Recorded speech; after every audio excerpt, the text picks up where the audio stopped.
సేవకులుగా సంఘముగా మీరు అనుభవిస్తూ వచ్చినటువంటి సమయాన్ని కొంచెం ఓపిక పట్టినట్లయితే మా అమ్మతో మాకున్న అనుబంధము, సంఘంతో ఉన్నటువంటి అనుబంధాన్ని 2 మాటలు చెప్పాలని ఆశిస్తూ వెళ్ళిపోవచ్చాను.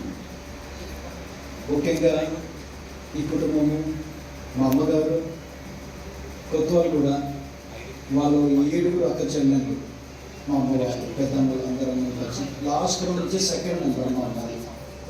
అయితే ఫస్ట్ నుంచి కౌంట్ చేస్తే 5th వన్. ఒక మామయ్య, 7 అక్క చెల్లెళ్ళు, ఒక మామయ్య. అయితే 8 మందిలో మా అమ్మగారు, మా చిన్నమ్మ, అందరికంటే చిన్నమ్మ, వాళ్ళు మొదటిగా ప్రభువును తెలుసుకొని ప్రభు యొక్క రక్షణ అనుభవాన్ని పొందినటువంటి వారు. ఆ తర్వాత బాప్తిజం కొరకైనటువంటి సిద్ధపాటప్పుడు ఎయిర్పోర్ట్కి వెళ్ళి వస్తూ ఉంటుంట. అయితే దేవునికి దాసులు సిడి దాసన్ అంకుల్ గారు, ఆ అంకుల్ ద్వారా, సిడి దాసన్ అంకుల్ ద్వారా అమ్మ బాప్తిజం తీసుకుంది.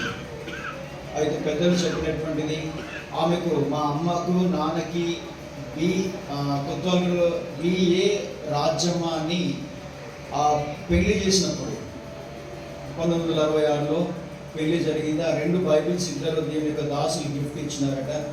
అయితే ఆ గిఫ్ట్లో బి ఎర్రోళ్ళ రాజమ్మ, అంటే బండ్లగూడెం రాజమ్మ, ఎర్రోళ్ళ రాజమ్మ అని 2 కలిపి పెట్టినారు అప్పుడు. అంటే ఇక పెళ్ళి అక్కడ ఎర్రోళ్ళ నుంచి బండ్లగూడెంకి వచ్చిందని. నాకు కూడా పెద్ద బైకులు మొన్నటి వరకు కూడా ఉన్నాయి. అవి ఇలా నిజంగా చివరిగా అక్కడ ఉన్నాయి. అయితే అప్పుడు ఆ టైంలో పెళ్లి కొరకు సిద్ధపాటు ఎవరు చేయాలంటే వెంకటరత్నం అంకుల్ మళ్ళీ ఇంకోటి అంటే లేదు బక్సింగ్ అంకుల్ గారు అందరట, సిడి Dasan will go and do the marriage at కొత్తవాళ్ళు కూడా అని అన్నప్పుడు మొట్టమొదట అయితే ఈ ప్రేమవాదిపేటలోనే హట్, ఒక చిన్న గుడిసెలో మొట్టమొదటి పెళ్లి నాన్న వాళ్ళ దగ్గర జరిగింది. సిడి దాసన్ అంకుల్ గారు చేసినారంట. ఇప్పుడు భాస్కర్ అంకుల్ కూడా బాగా ఈ విషయం మాకు ముందుగానే చెప్తూ వచ్చాడు.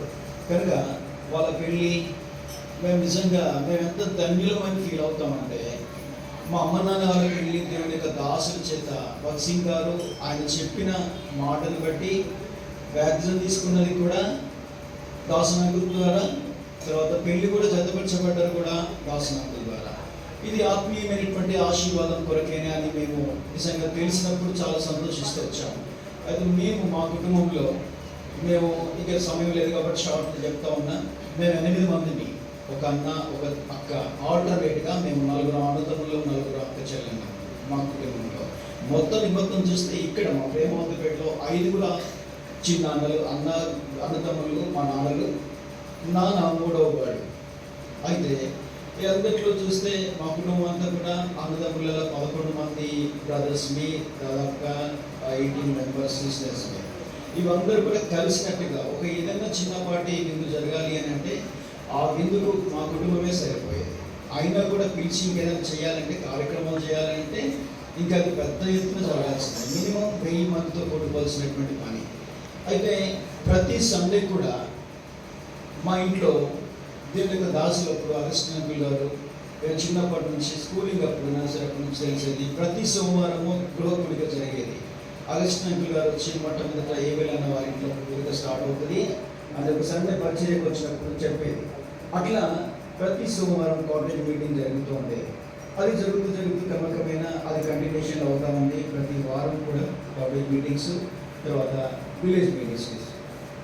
అయితే దర్గా, బుద్వేల్, కొత్తగూడ, నాగిరెడ్డిగూడ, తర్వాత కొత్తపేట, బాద్కాస్ కొత్తపేట, తర్వాత కూడా ఇక్కడ ప్రాంతంలో కూడా వెళ్ళేది. అయితే అమ్మ బాగా ఒక మాట గుర్తు చేస్తూ ఉండేది, వెళ్ళేదంటే మా నాయన ఉంటుండే, మా నాయన, తర్వాత మా లాజర్ నాయన, తర్వాత మా ప్రకాశం నాయన అని అంటుండే.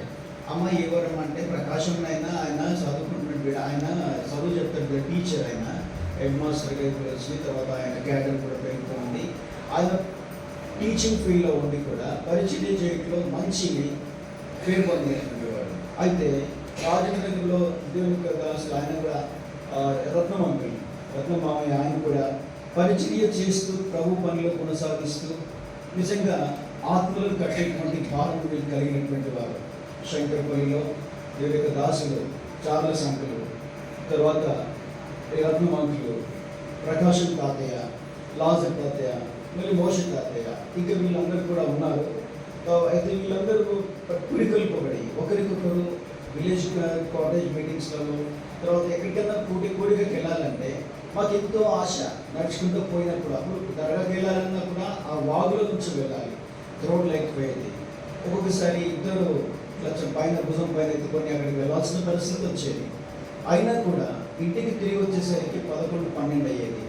ఆదివారం వచ్చిందంటే శనివారం ఒకవేళ దర్గాల మీటింగ్ అయితే ఆదివారం వచ్చేసరికి మళ్ళీ సిద్ధపాటు ఉండాలి. ఆదివారం వస్తే మా కుటుంబంలో పెద్ద విందు టైప్లో దాదాపుగా 8 నుంచి 10 కిలోల డేష అన్నం ఉండేది.